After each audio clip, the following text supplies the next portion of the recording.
ओम पूर्णमदः पूर्णमिदं पूर्णात् पूर्णमुदच्यते पूर्णस्य पूर्णमादाय पूर्णमेवावशिष्यते। ओम श्री परमात्मने नमः। अध्याय प्रथम, श्लोक तीसरा। पश्यतां पाण्डुपुत्राणामाचारमहितीं च मुं व्यूढाद्रुपदपुत्रेण तव शिष्येण धीमता।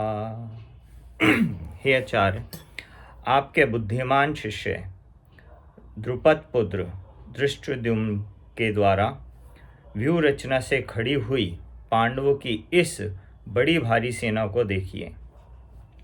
द्रोणाचार्य के पास जाकर दुर्योधन ने वचन बोले। व्याख्या।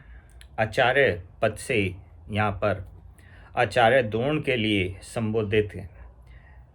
द्रोण के लिए आचार्य संबोधन देने में दुर्योधन का ये भाव मालूम देता है कि आप हम सबके, कौरवों के और पांडवों के आचार्य हैं। शस्त्र विद्या सिखाने वाले होने से आप सबके गुरु हैं, इसलिए आपके मन में किसी का पक्ष या आग्रह नहीं होना चाहिए। अगले शब्द में तव शिष्येण धीमिता का भावार्थ।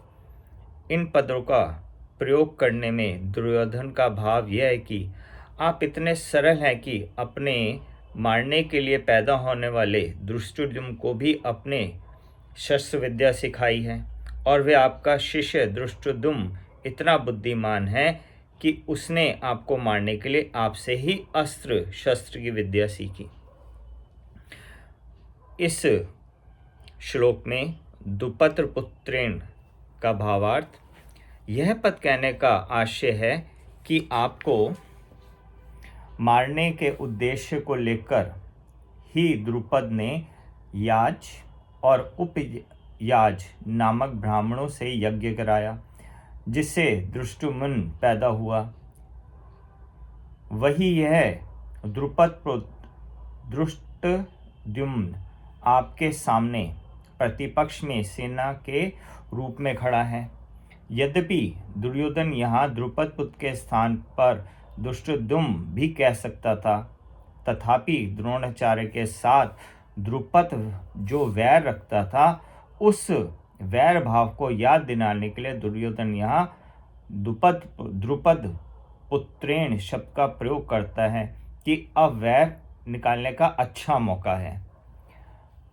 अगले भावार्थ में पांडु पुत्रमान एता व्यूढ़ा महितम चमुपश्य से भावार्थ। द्रुपद पुत्र के द्वारा पांडवों की इस व्यूहाकार खड़ी हुई बड़ी भारी सेना को देखिए। तात्पर्य है कि जिन पांडवों पर आप स्नेह रखते हैं, उन्हीं पांडवों ने आपके प्रतिपक्ष में खास आपको मारने वाले द्रुपद पुत्र को सेनापति बनाकर व्यूह रचना करने का अधिकार दे दिया है। अगर पांडव आपसे स्नेह रखते तो कम से कम आपको मारने वाले को तो अपनी सेना का मुख्य सेनापति नहीं बनाते, इतना अधिकार तो नहीं देते, परंतु सब कुछ जानते हुए भी उन्होंने उसी को सेनापति बनाया है। यद्यपि कौरवों की अपेक्षा पांडवों की सेना संख्या में कम थी, अर्थात कौरवों की सेना 11 अक्षौणी और पांडवों की सेना 7 अक्षौणी थी। यद्यपि दुर्योधन पांडवों की सेना को बड़ी भारी बता रहा है, पांडवों की सेना को बड़ी भारी कहने में दो भाव मालूम होते हैं। नंबर 1, पांडवों की सेना ऐसे ढंग से व्यूहकार खड़ी हुई है जिससे दुर्योधन को थोड़ी सेना भी बहुत बड़ी दिख रही थी। नंबर 2, पांडव सेना में सबके सब योद्धा एक मत के थे। इस एकता के कारण पांडवों की थोड़ी सेना भी बल में, उत्साह में बड़ी मालूम दे रही थी। ऐसी सेना को देखकर दुर्योधन द्रोणाचार्य से यह कहना चाहते हैं कि युद्ध करते समय आप इस सेना को सामान्य और छोटी ना समझें। आप विशेष बल लगाकर सावधानी से युद्ध करें। पांडवों का सेनापति है तो आपका शिष्य द्रुपद पुत्र ही, अतः उस पर विजय करना आपके लिए कौन सी बड़ी बात है। इस श्लोक में एतान पश्य का भावार्थ कहने का तात्पर्य है कि यह पांडव सेना युद्ध के लिए तैयार होकर सामने खड़ी है, अतः हम लोग इस सेना पर किस तरह से विजय कर सकते हैं, इस विजय में आपको जल्दी से जल्दी निर्णय लेना चाहिए। हरिओम।